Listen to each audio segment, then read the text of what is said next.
दक्षिण मुंबईमधील पायधुनी परिसरातला एक हादरवणारी घटना समोर आली आहे। पायधुनी परिसरामधील घाटी गल्ली इथल्या मुघल बिल्डिंगमध्ये राहणाऱ्या एका कुटुंबातील 4 जणांचा मृत्यू झाल्याची माहिती समोर आली आहे।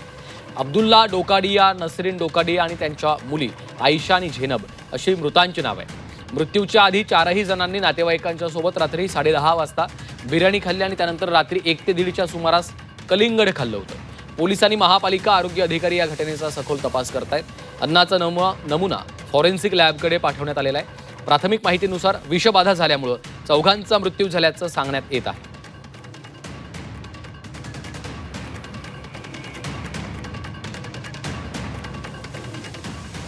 डोकाडिया कुटुंबांनी शनिवारी बिर्याणी खाल्ली, त्यानंतर रात्री 1:30च्या सुमारास त्यांनी कलिंगड खाल्लं।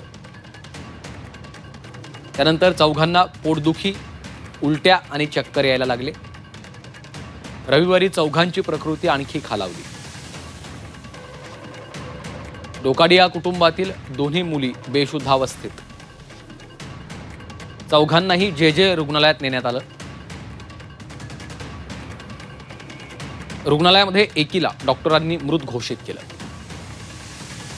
काही तासांनी दुसऱ्या मुलीचाही मृत्यू झाला। काही वेळात पालकांचाही मृत्यू झाला। अन्नाचा नमुना आता फॉरेन्सिक लॅबकडे पाठवण्यात आलेला आहे।